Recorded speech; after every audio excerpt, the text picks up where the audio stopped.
E aí, pessoal, tudo bem? Muita gente diz que contabilidade é a linguagem dos negócios. E sabe, como qualquer outra língua, ela tem suas regras, sua gramática. Parece complicado, né? Mas a ideia aqui hoje é justamente decodificar essa linguagem juntos. E para isso, a gente vai usar um exemplo bem prático que todo mundo consegue imaginar. Uma cafeteria, o nosso café inovador.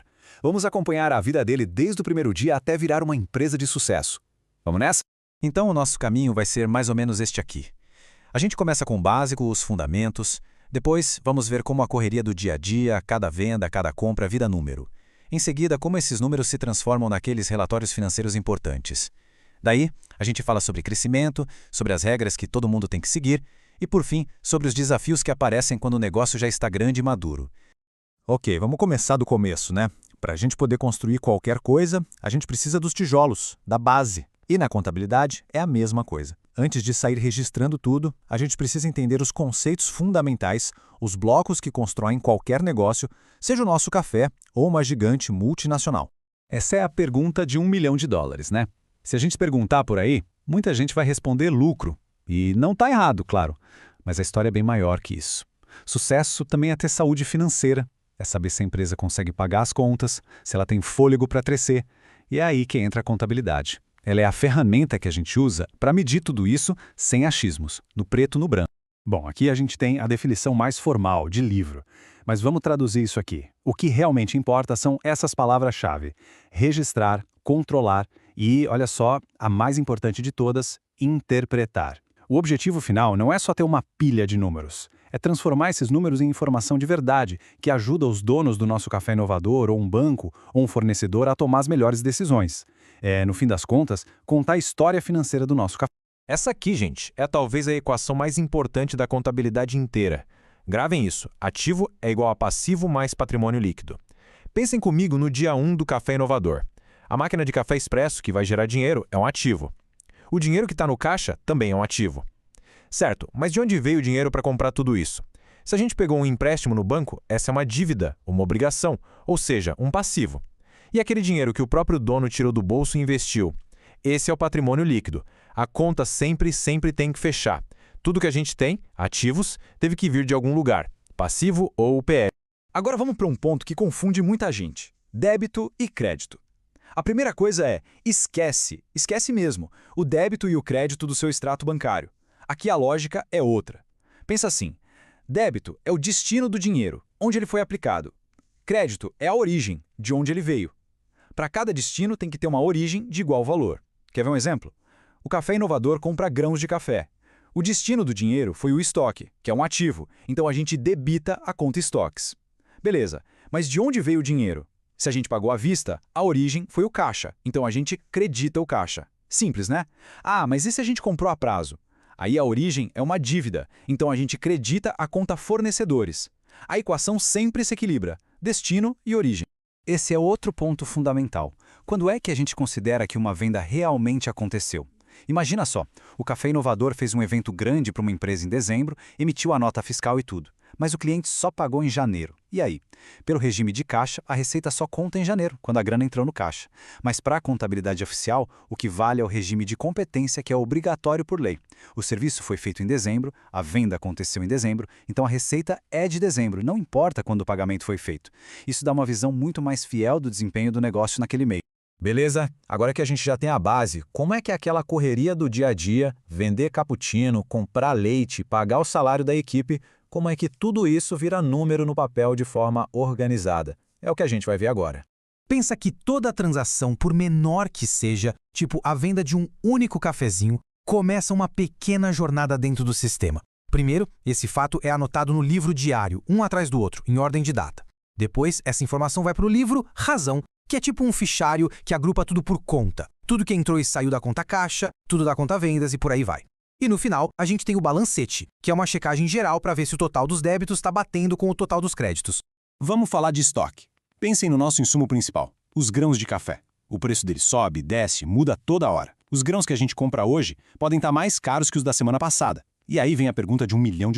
Quando a gente vende um café, qual custo a gente usa para calcular o nosso lucro? A resposta para isso, ou seja, o método que a gente escolhe para avaliar o estoque, muda o lucro que a gente vai mostrar no relatório. Vamos ver os dois principais métodos.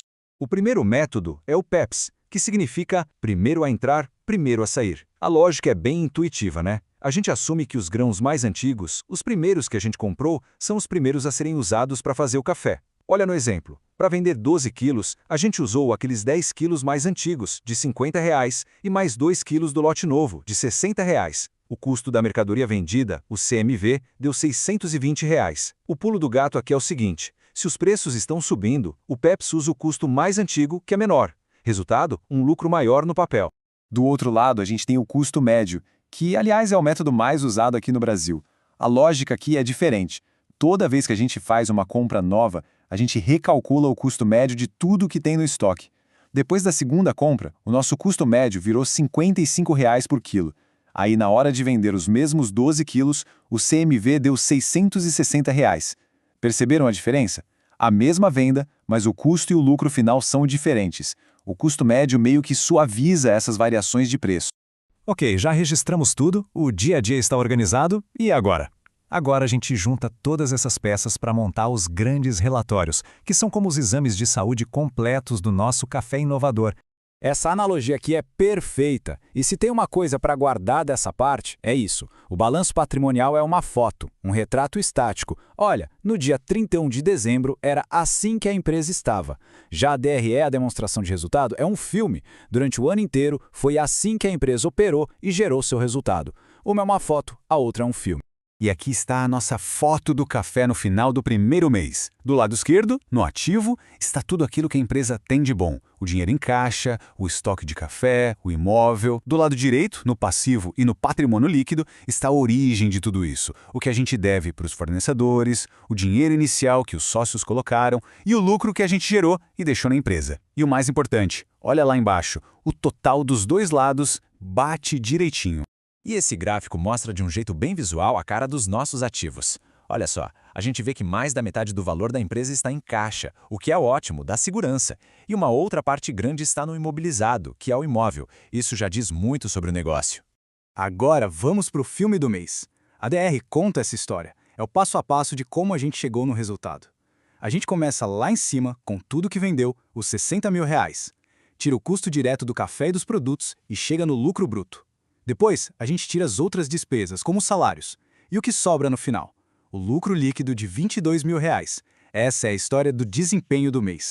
E aqui, pessoal, um dos pontos mais importantes e que mais gera confusão. Lucro não é a mesma coisa que caixa. O nosso café lucrou 22 mil, certo? Mas será que o dinheiro no banco aumentou 22 mil? Provavelmente não. A DRE não responde isso. Quem responde é a DFC, a demonstração dos fluxos de caixa. Ela mostra exatamente de onde o dinheiro veio e para onde foi, separando tudo em 3 gavetas: a operação do dia a dia, os investimentos que a gente fez e o dinheiro que veio de empréstimos ou que pagamos aos sócios. Bom, nosso café está dando lucro, está indo bem. Qual é o próximo passo natural? Crescer. Abrir uma nova loja, comprar equipamentos melhores e, com o crescimento, vem novos desafios contábeis, claro. Aquela máquina de café maravilhosa e caríssima que a gente comprou, ela não é eterna, né? Ela se desgasta com o uso, fica velha. A depreciação é justamente o registro contábil dessa perda de valor. Ela aparece como uma despesa lá na DRE, diminuindo o nosso lucro. Mas atenção, e este é o ponto-chave. Não tem saída de dinheiro aqui. O dinheiro saiu lá atrás, quando a gente comprou a máquina. Agora a gente só está distribuindo esse custo ao longo do tempo. E não existe um jeito só de calcular isso. O método linear, que é o mais simples, divide o custo por igual ao longo dos anos. Mas existem outros métodos que jogam uma despesa maior nos primeiros anos. E por que isso importa? Porque afeta o lucro que a gente mostra no relatório e, claro, o imposto de renda que a gente paga no final do ano, já que a depreciação é uma despesa que pode ser abatida. Essa regra, a IFRS 16, mudou o jogo completamente. Antigamente, se o Café Inovador alugasse um ponto para uma nova filial por 5 anos, esse aluguel era só uma despesa, todo mês, simples. Hoje, não. A regra diz que a gente precisa registrar no nosso balanço um ativo de direito de uso e, do outro lado, um passivo de arrendamento. Basicamente, a gente mostra que tem o direito de usar aquele imóvel e a obrigação de pagar por ele no futuro. Isso deixa o balanço bem maior. Agora, pensem num cenário meio chato. A gente investiu uma grana, abriu uma filial linda e ela está lá no nosso balanço por um valor alto. Mas aí, pá! Uma rede gigante e famosa de cafés abre uma loja enorme bem na frente. O movimento do nosso café cai. É bem provável que o valor que aquela nossa filial pode gerar no futuro seja menor do que o valor que está registrado nos livros. Quando isso acontece, a gente precisa fazer um ajuste, uma baixa por impairment, para trazer o valor do ativo para a realidade. Conforme o negócio vai ficando sério, a gente precisa jogar o jogo segundo as regras. Não dá mais para ser um improviso. É preciso seguir normas, ser transparente e conseguir provar para todo mundo, seja um banco ou um investidor, que a saúde financeira da empresa é real. A contabilidade não é uma língua universal. Existem dialetos. Os dois principais são o IFRS, que a gente usa no Brasil em mais de 140 países, e o US GAAP, lá nos Estados Unidos. A grande diferença é de filosofia. O IFRS é baseado em princípios, dá mais liberdade para o contador julgar a situação. Já o US GAAP é cheio de regras específicas para tudo. A grande sacada do Brasil ter adotado o IFRS há uns anos é que a gente passou a falar a língua dos investidores do mundo todo. E quem garante que as regras estão sendo cumpridas? Os auditores. Mas tem dois tipos, com focos bem diferentes. A auditoria externa é como se fosse um juiz independente, de fora. Eles olham os relatórios e dão um parecer para o mercado, dizendo, olha, pode confiar nesses números. Já a auditoria interna é como se fosse o técnico do time. Eles trabalham para a empresa, ajudando a melhorar os controles e processos para evitar problemas. Com os números auditados e confiáveis, a gente pode começar a brincar de analisar. Esse número aqui, liquidez corrente de 1,50. O que ele quer dizer na prática? É simples. Significa que para cada R$1 de conta que vence logo, no curto prazo, o nosso café inovador tem R$1,50 em caixa ou para receber. Ou seja, tá tranquilo, né? Tem fôlego para pagar as contas. E esse aqui? Esse aqui é o que enche os olhos dos donos do negócio. É o ROI, o retorno sobre o patrimônio líquido. Um ROI de 26,4% é coisa de louco, é excelente. Significa que para cada R$100 que os sócios colocaram na empresa lá no começo, o negócio está gerando R$26,40 de lucro por ano. Mostra que o dinheiro dos donos está sendo muito bem usado. E para fechar, vamos para os desafios de gente grande. O café inovador agora é um negócio maduro, bem-sucedido. E os problemas, ou melhor, as questões ficam mais complexas, mais cabeludas. Como é que a gente lida com o futuro, com o incerto? Lembra daquele exemplo do cliente que escorregou e processou o café? A gente vai ter que pagar? Ainda não sabemos. A contabilidade tem uma forma de lidar com isso. Se os advogados dizem que a perda é provável, a gente já tem que registrar uma provisão, que é uma dívida no balanço.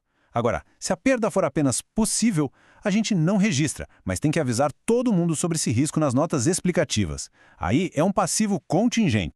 E essa tabela mostra exatamente como a decisão é tomada. É tudo uma questão de probabilidade, avaliada pelos advogados. Se a chance de perder o processo for maior que 50%, ou seja, provável, a empresa já tem que reconhecer essa despesa, registrar a provisão. Se a chance for possível, mas não provável, a gente só conta a história nas notas explicativas. E se for remota, não precisa fazer nada. Imagina só, o café inovador está voando tão alto que resolve comprar uma torrefadora de cafés especiais. As máquinas e o estoque da torrefadora valem R$1 milhão, mas a gente paga R$1.200.000. Por quê? Por que pagar mais caro? Porque a gente não está comprando só as coisas físicas, a gente está comprando a marca, a lista de clientes fiéis, a reputação. Esse valor a mais que a gente paga, esses R$200.000, é o que a gente chama de goodwill. É um ativo que representa a expectativa de lucros futuros dessa compra. E para fechar com chave de ouro, um conceito bem avançado. Anota aí. O lucro que o contador calcula não é o mesmo lucro que o leão da Receita Federal vê. As regras são diferentes. Lembra daquela provisão do processo judicial? Para a contabilidade, ela já é uma despesa e diminui o lucro agora. Mas a Receita Federal pode dizer, não, você só pode abater essa despesa do imposto quando você de fato pagar a indenização. Essa diferença de tempo entre as regras cria um crédito de imposto para a gente usar no futuro, que a gente registra no balanço como um tributo diferido. Ufa, que jornada, hein? A gente saiu de uma simples xícara de café e chegou em conceitos super avançados. Mas o ponto principal é este: a contabilidade transforma cada detalhe do dia a dia em informação poderosa que guia as decisões. Com a casa em ordem, com a sua história financeira bem contada, as possibilidades se abrem. Será que é a hora do nosso café inovador buscar um grande investidor? Começar a vender franquias? Ou, quem sabe, um dia abrir capital na Bolsa de Valores? Com a linguagem dos negócios dominada, o céu é o limite.